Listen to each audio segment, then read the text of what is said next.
Howdy, folks. Welcome back to the Dusty Trails and Tall Tales podcast. I'm your host, Matthew, and today we're joined by Tom Goodman, author of The Last Man, a novel closely based on the infamous 1927 Santa Claus Bank Robbery in Texas. Tom has written several nonfiction works and served as a pastor for 40 years. The Last Man is his first novel, a greedy Prohibition-era Western inspired by true events. Hello, Tom. Welcome to the show. Well, I'm glad to be with you. Thanks so much, Matthew, for your interest in this story. Sure. Why don't you tell us a little bit about your background and what inspired you to write your novel about this bank robbery?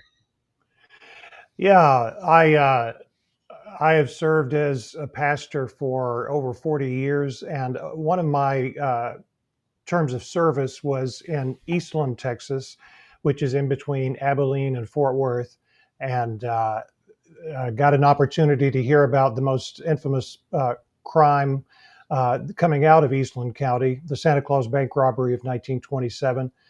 And it just fascinated me. I'm a bit of a history nut, so I just read all I could about it and asked people about what they knew of it.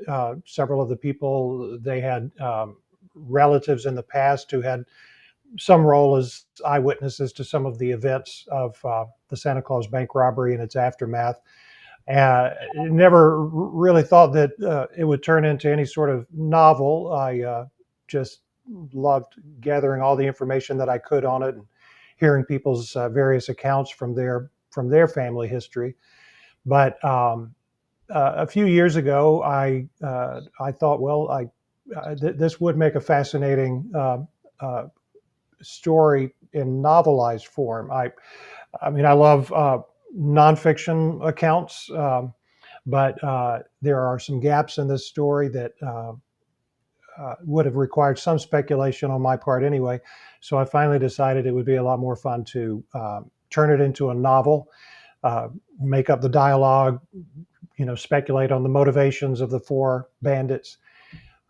It's still very close in so many details of the novel. It's very close to what actually happened. In fact, I have a 5-page section at the back of the book called Fact and Fiction.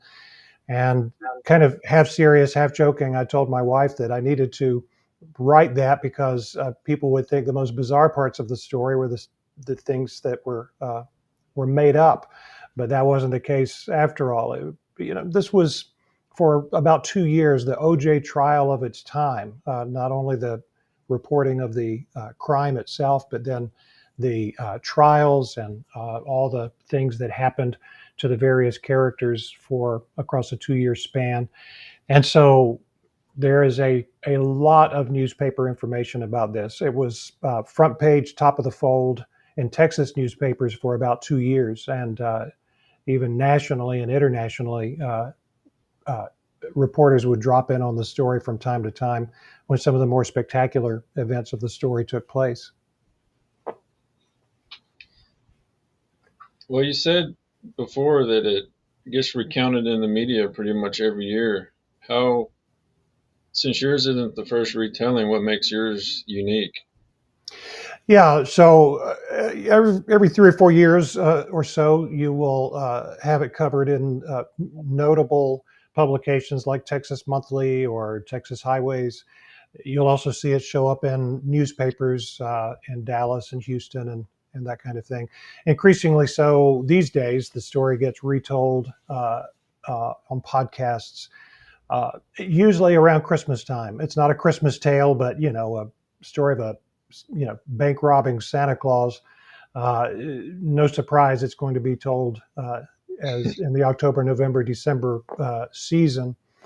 I do think what makes this story unique. There's one other full length treatment of it called the Santa Claus Bank Robbery by A.C. Green. And it went out of print, convenient for me. It went out of print in 2023. My book came out in late 2023.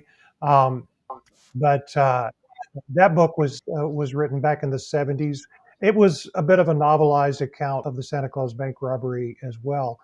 But that book, like every account of the Santa Claus Bank robbery, ends at the spectacular lynching.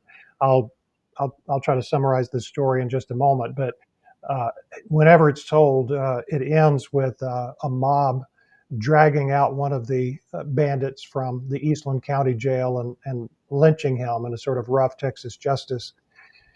Uh, but when I lived in Eastland, I would always ask people, but there was this last guy. You know, there were four bandits. One died in the shootout at the bank. One was executed by the state in the electric chair. One was dragged out of the Eastland County Jail and lynched. But then there was this fourth guy. Whatever, did anything interesting happen to him? And discovered that uh, indeed a lot of really interesting things happened to him. He was given a life sentence, and he was on Texas prison farms, from which he broke out several times. Um, but he eventually turned his life around and was given a conditional pardon by the governor 15 years into his life sentence. And by the time I got a full pardon by John Connolly in 1964, and then by the time he died in his 90s in 1990, um, he had been a married model citizen for 50 years. And I thought, why isn't this part of the story? You know, his spectacular prison breaks and his life change and his turnaround. That deserves to be part of the story, along with all the other really super tragic and super violent parts of the earlier part of the story. And so that's why the name of my novel is The Last Man, because I do tell about the deaths of the other three bandits, as is recounted in newspapers and magazine articles and that kind of thing. But I go on and to my mind, I finished the story by talking about the last survivor. I've kind of hinted at this story. Maybe I need to sort of give as quick a recap as possible about Sure, go ahead. the true story of the Santa Claus Bank robbery. So it was 2 days before Christmas in 1927 when four men set out to rob the First National Bank of Cisco. Cisco is a town in Eastland County. And one man was from the town of Cisco, so he had to disguise his identity from his neighbors while he robbed their bank. And being so close to Christmas, he decided a brilliant disguise would be to disguise himself as Santa Claus. The other three guys would not be known by anybody in the bank, and he didn't want them wearing bandanas going into the bank because that would tell everybody out on the street that the place was being robbed. And so, no cameras at that time or anything like that, and they only intended to be in the bank for a quick 3-minute heist. And so he just told them, don't wear any covering. So they went in and robbed the place, but very quickly, their easy heist went sideways fast because um, people quickly realized the bank was being robbed, and they surrounded the bank and started shooting at anyone who stuck his head out of the alleyway door. These guys they went through the main door of the bank on Main Street. They were going to go out the side alleyway door to their getaway car, and people started shooting at anybody who stuck their head out of that door. Now, no doubt, some of them were there to try to bag a reward that quickly became known as the dead bank robber reward. Only about 2 months before this famous robbery, the Texas Bankers Association issued this $5,000 reward for a dead bank robber. On average, about four banks a day were being hit in Texas at that time. And so I think the Texas Bankers Association hoped to stem the tide by, basically deputizing, citizens by giving them this reward. Now, it was a controversial reward, but it was also an attractive reward because $5,000, that was 2 years' pay for a working man, average to, in our money, about $85,000. And so these guys, they knew it was no longer a matter of being simply arrested. They were going to be gunned down for this reward if they didn't find some way of getting to their getaway car intact. And so they took citizens, customers of the bank and employees of the bank, and they used them as human shields to get out into the alleyway, including two fourth-grade girls who were in the bank making a deposit right before Christmas. Now, about 200 rounds of ammo were shot into and out of that narrow alleyway in about 15 minutes' time. But they did make it to their getaway car shot up, but they made it to their getaway car. And with those two fourth grade girls on their laps, they made it out of town. And that became the largest manhunt in Texas up to the time. It took 7 days to bring these guys in, all levels of law enforcement, from Texas Rangers on down, to try to bring these guys in. One guy was killed in the getaway, but the other three were put on separate trials, and two were given the death sentence, and one was given a life sentence. Of the two that were given a death sentence, uh, one feigned insanity because it was found by another member of death row that Texas had a law in the books that you had to be cognizant of why they were executing you, or they would take you off death row and put you for life in an asylum somewhere. And so this guy feigned insanity to try to escape the chair. Was brought back to Eastland County, the county that condemned him to death, and a jury trial decided in 10 minutes time he was sane enough to be executed, and he was executed in September 1929. The other guy tried to feign insanity too, and he was a little more convincing. In fact, there were people in Eastland County that feared he was going to dodge justice. They had him back in Eastland County Jail, and he broke out of his feigned insanity and tried to break out of prison, killing a popular jailer in the process. And so the next day, about 1,000 people surrounded the jail. Most of them were probably not there for nefarious purposes, but about 50 broke into the jail, dragged the bandit out, and lynched him on a guy wire across the street from the prison. For years, as it turns out, and this is a bit of a spoiler for people who, may want to, read the book and try to guess who survives and who doesn't survive. But it is a well-known part of the story that the one that was lynched was the one from Eastland County, the one that had robbed his neighbor's bank, the one dressed as Santa Claus. And so for many years, Eastland, Texas, was known as the town that hung Santa Claus. And in fact, that was even referred to in a British newspaper on one of their references to this story back in the day. And so, and like I said, that's usually where the story ends. But this other guy, he had promised the judge he would make a good prisoner given his life sentence. That was considered lenient, right? Because I may have forgotten to mention that one of the reasons these guys were put on trial, and it was a capital case, was because the chief of police and one of his deputies in Cisco were killed in the shootout at that alleyway. So this was these guys were on trial for murder. The other guys were put on death row. This guy, it was regarded as lenient that the jury had given him a life sentence. And at first, he did everything he could to escape from those prison work farms. They were terrible places. If you've seen Cool Hand Luke, that was based in Florida, but in the 40s, but it was still very similar to what would have happened in the 30s in Texas work farms. He broke out in some spectacular ways. One of the most spectacular was he and about 12 others dug under the kitchen, went 60 feet underground in a hand dug tunnel. It came out on the other side of the perimeter fence, and he was on the lam for 18 months after that. And but every one of these times he escaped, he was always caught, and eventually he settled down. His life changed so dramatically that when given an opportunity to experience life on the outside, the state of Texas gave him a parole to see how he would do on the outside. And like I said, the Governor Coke Stevenson in the 40s gave him a conditional pardon because of his character change and behavior change.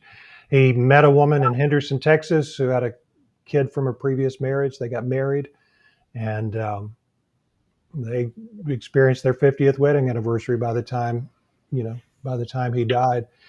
So I love telling that story because as a pastor, it's a grim story. There's a lot of sadness to it, but One of my early readers, he said, "This is like Southern Gothic with a happy ending," which, of course, I laughed because Southern Gothic doesn't have a happy ending, but this story has a happier turn to it at the end.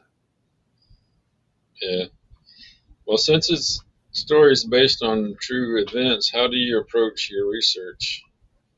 Yeah, well, newspapers.com is any any researcher's friend. When you're trying to get accounts from eyewitnesses and the people who first wrote about an event as it was unspooling.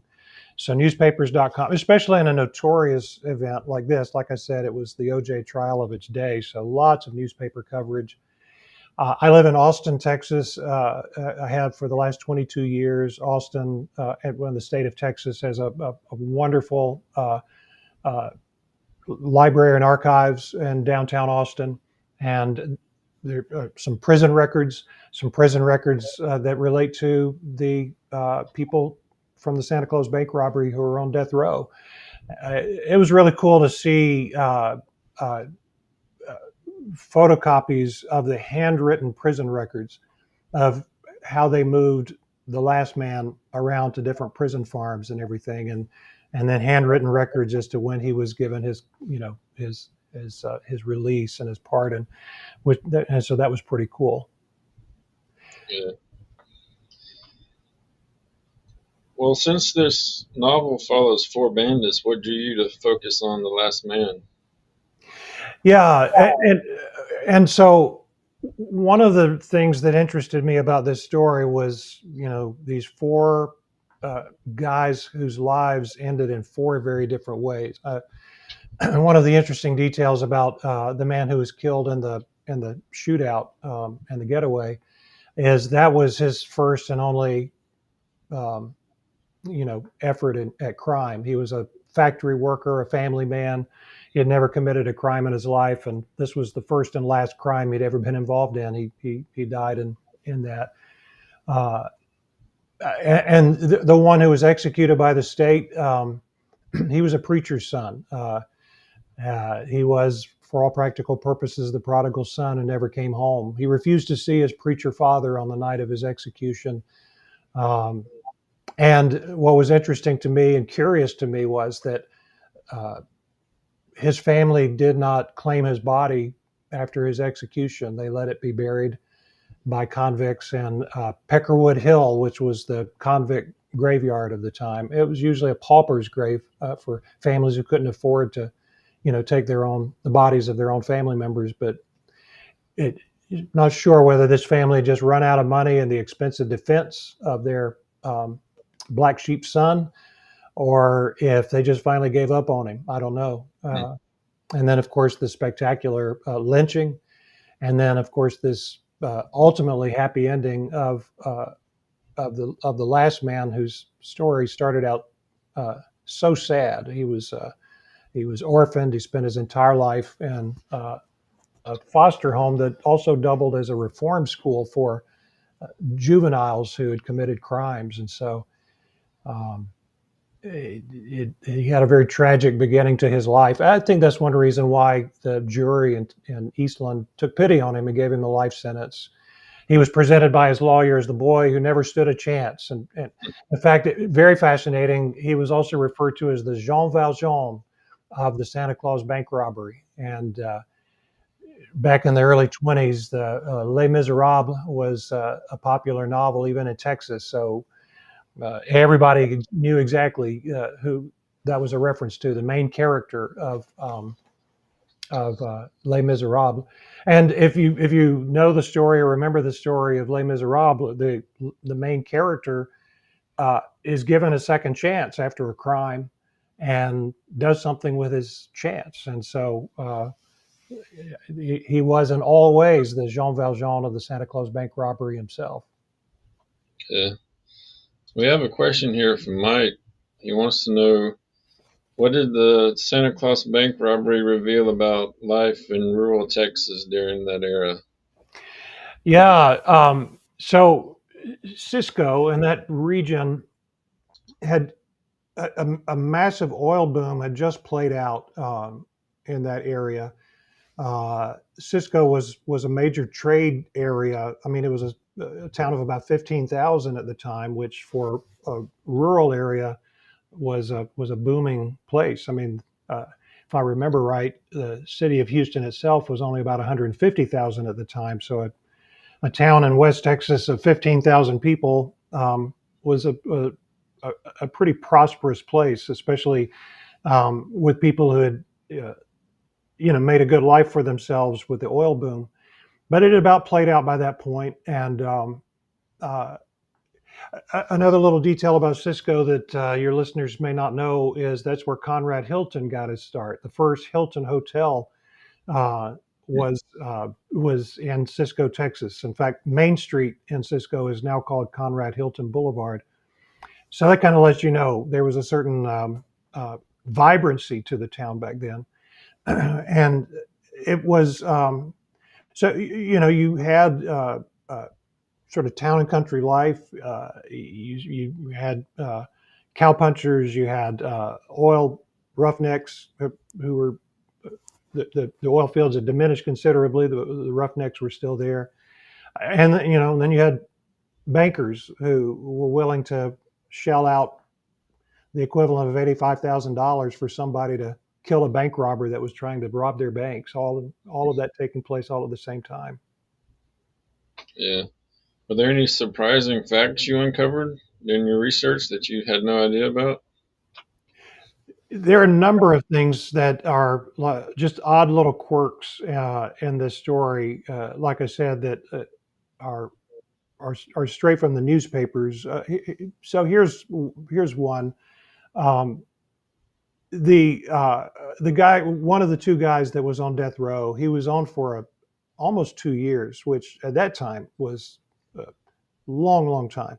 I mean, these days people can be on death row for a long, long time, but back then, the county that condemned you to death kept you and took care of your room and board until maybe a few weeks or maybe a couple of months before your execution, and then you're transferred to Huntsville, Texas, and executed there.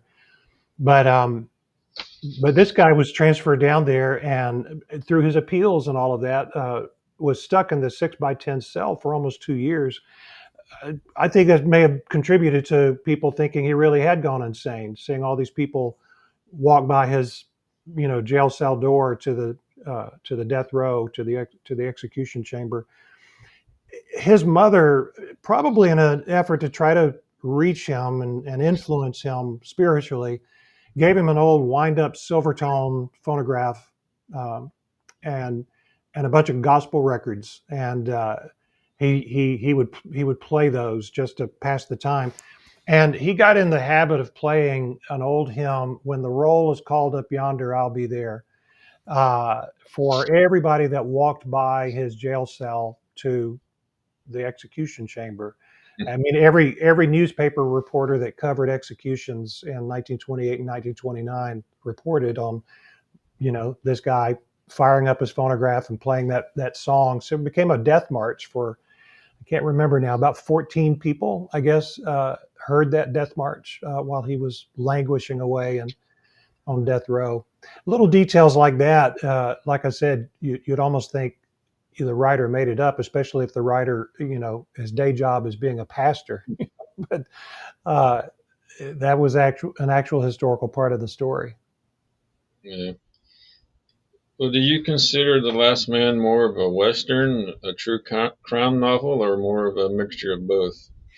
Yeah, really good question. Because as you know, in writing, I mean, one of the first things they tell you to do is answer the question, what are your comps? What are the comparable books? Where does this fit on the shelf at the local Mhm. bookstore? And it's you know uh, an historical account of a true crime. It's also a Western. Um, and So it was a real challenge to choose either or. So I chose both. And the inside page of the book, librarians can file it, either in the crime section or the Western section. It received a Spur Award, I'm proud to say, from the Western Writers of America for the best debut novel for 2024, and so that I would say that's a pretty good endorsement that it's looked upon as a Western. Western writers of America deal with books of the Old West, west of the Brazos River, and so um, this West Texas tale was west of the Brazos River, most of it. Yeah, congratulations. That's quite an honor. Yeah, I was thrilled. Craig Johnson of the Longmire series, he won for Best Contemporary Western in 2024. He won a Spur Award. So I have a picture of the two of us standing together, and so that'll be a picture, a photograph I treasure. Yeah, I imagine so. Well, let's talk more about your writing influences. Like, who's some of your favorite writers that you read? Well, when it comes to westerns, uh, I really enjoy James Wade. He's a relatively new author. He's put out 5 books in probably 5 years. I mean, he's really generating them, but he's gained a lot of respect. He's often compared to Cormac McCarthy, and for a man in his 30s, I know that's probably a thrill to him and a burden too to be compared in terms of his use of language and depicting scenes and that kind of thing, much like Cormac McCarthy. But I enjoy his writing, and he was very. I wrote him. I don't know him from Adam, but I wrote him and said, "Hey, I've got this, book. It's closely based on a Texas true crime called the Santa Claus Bank Robbery. Would you look at it? And if you like it, would you write a blurb for me?" And like a lot of Texas, a lot of Texans, he was familiar with the Santa Claus Bank Robbery, and he read it, and in 3 weeks, we had a really nice endorsement, which it shows up in all my marketing materials you can imagine, because it's opened a number of doors for me. Uh, but and so and his 2 of his books of his 5 are set in East Texas, and we might talk about the down the line. We might talk about the new novel I'm working out, but it's also based on a true crime from 1905 in East Texas, and so it's been really, really useful to see how he depicts a place he was raised, which is, in East Texas. Cormac McCarthy, of course, he doesn't write exclusively westerns, but I really like his westerns. My all-time favorite book uh, is his book, The Road, and it's not a western, but I like that. Elmore Leonard, not all of his books are westerns, but he has a number that are. And what a contrast between Elmore Leonard, who is all action. I mean, if you get to the end of one of his stories, you realize you have no idea whether the main character is redheaded or brown-headed. He just doesn't bother with uh, detail. The story is just driven ahead by just a lot of action. And then Cormac McCarthy, who takes the time to sort of let you know something about the interior of the character, or he's not super flowery, but he still takes time to talk about the landscape around the characters. But you know, if I in my writing could sort of strike in between the rich language and imagery of a Cormac McCarthy, and just sort of the thrusting forward of the plot, of an Elmore Leonard, I'd be really, really pleased. Um, CJ Box, the Joe Pickett series, that's a lot of fun. I haven't read all of Craig Johnson's Longmire books, but they're entertaining and a fast-paced type of book. Um, so those come to mind. Non-westerns. When I was in eighth and ninth grade, I ran across. I think Ray Bradbury was, you know, I guess he'd already been a pretty well acclaimed author by 20 years by the time I hit eighth grade. But I ended up reading everything he put out, and enjoyed him. Went on a kick where I really enjoyed a bunch of John Steinbeck. When I was in high school and early college. Yeah. We got another question from Mike. He says, Yes. Is there a particular scene or moment in the book that you're most proud of writing? The in the Yeah. in the story of the Santa Claus Bank robbery. Yes. Um, yeah, there's based on the feedback I've gotten from readers. The one of the most effective scenes, I think, just emotionally, and is the scene leading up to the execution of in the electric chair of one of the bandits.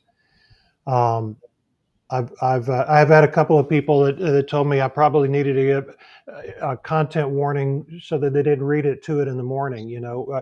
When I say content warning, I don't mean it's like super graphic, but it's just well, it's a disturbing thing to put somebody in an electric chair, and I am I'm telling it from the point of view of the person being executed. I mean, not first person POV, but still the camera, so to speak, is on his shoulder as the hood is being put over his face and all of that. So maybe that's the best answer to that.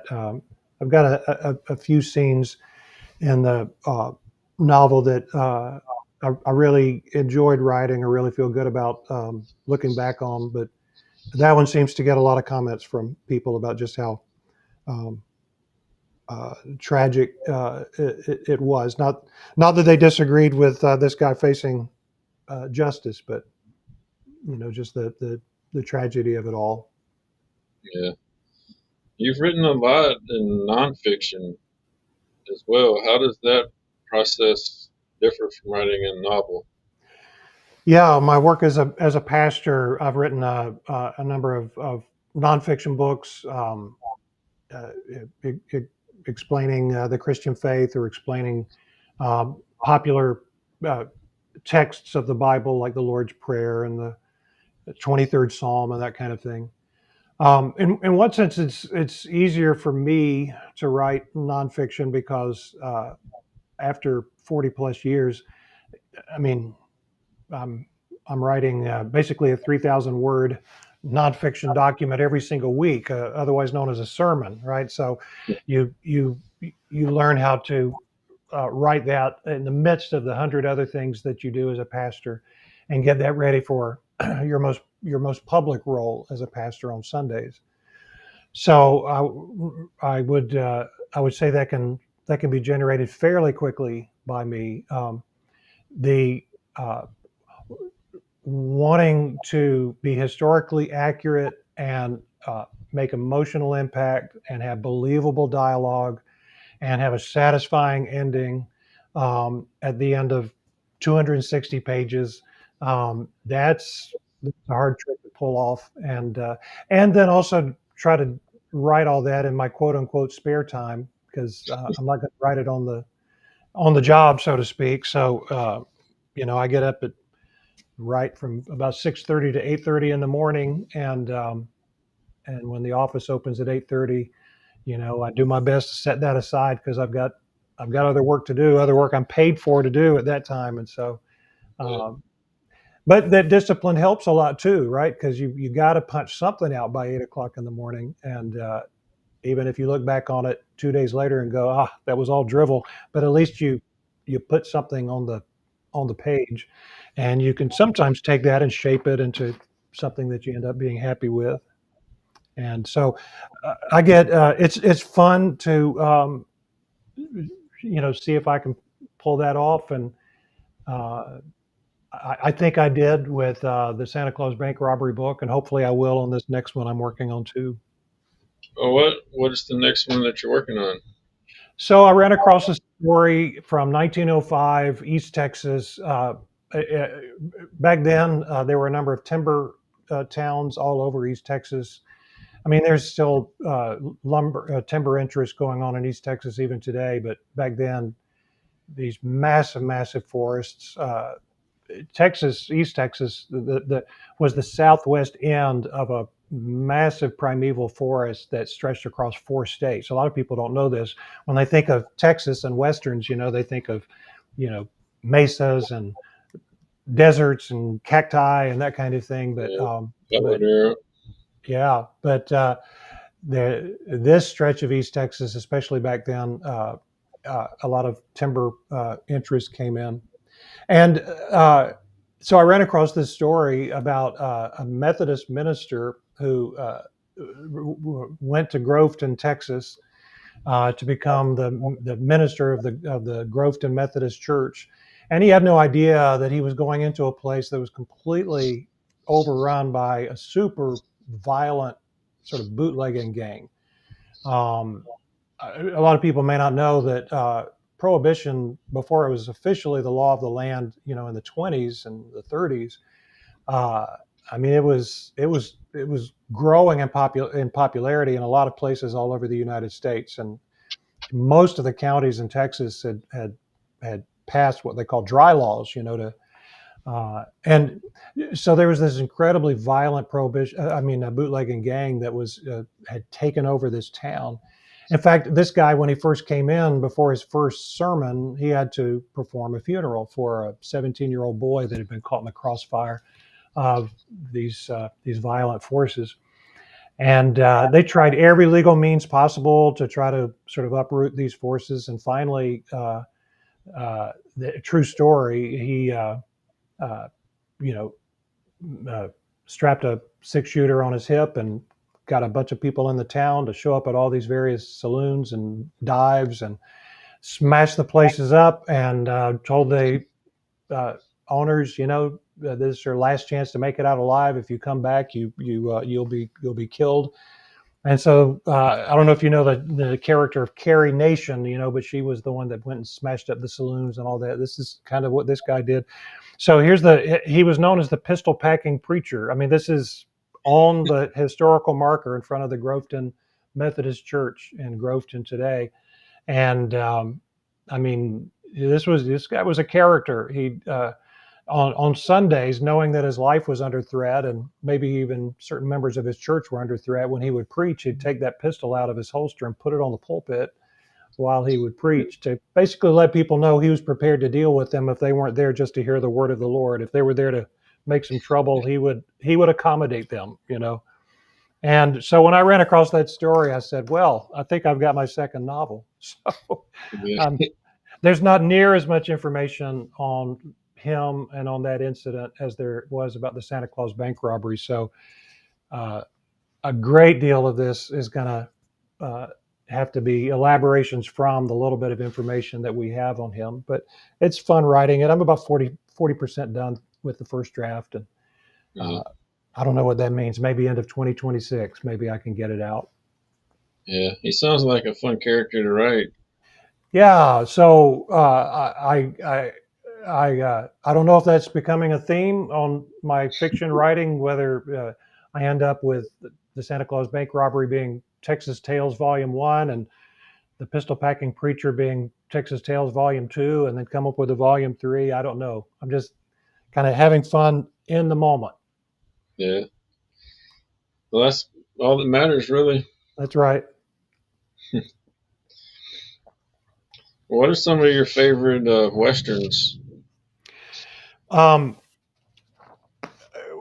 well, one of my Start. favorite McCarthy westerns is All the Pretty Horses. I admit I've not read the rest of the so-called Border trilogy of McCarthy, but that first book is just gorgeous. I've read it a couple of times. I like that a lot. Uh, uh, James Wade's first novel was unmistakably Western. It was called All Things Left Wild, and it was set in, way out west.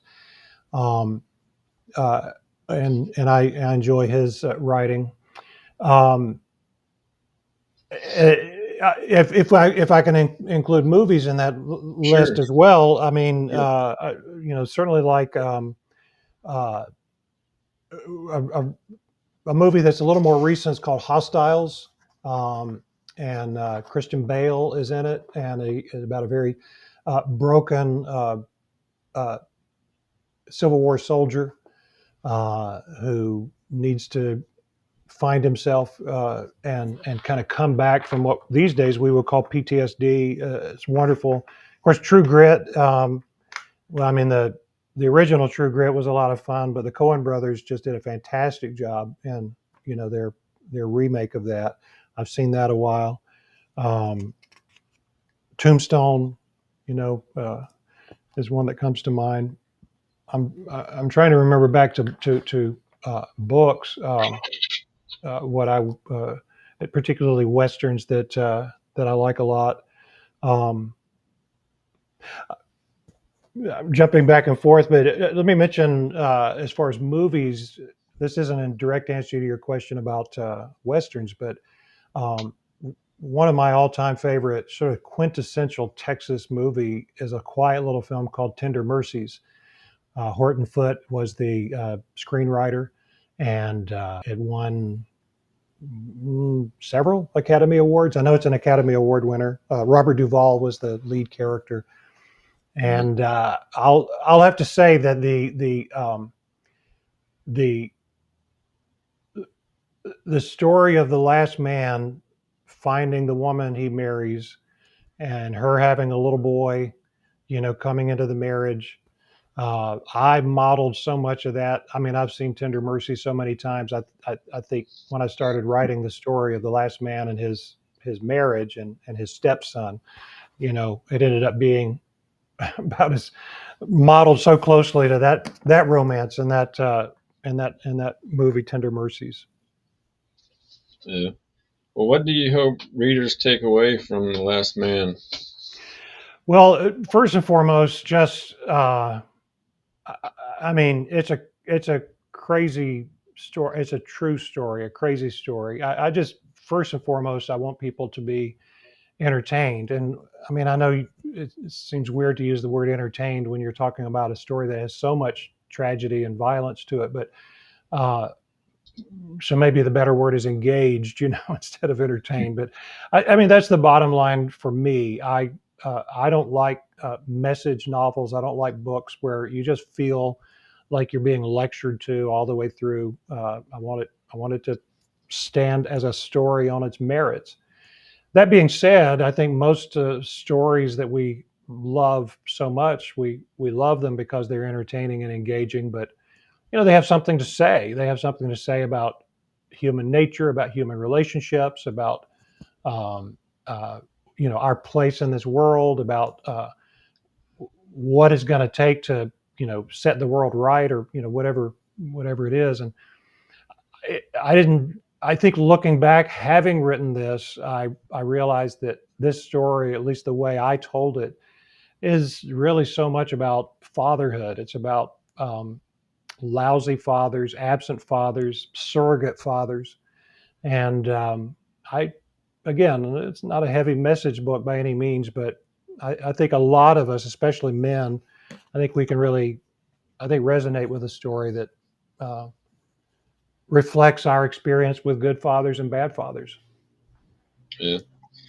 Is there a question about the story that you've never been asked before but wish someone had? Wow, that's a.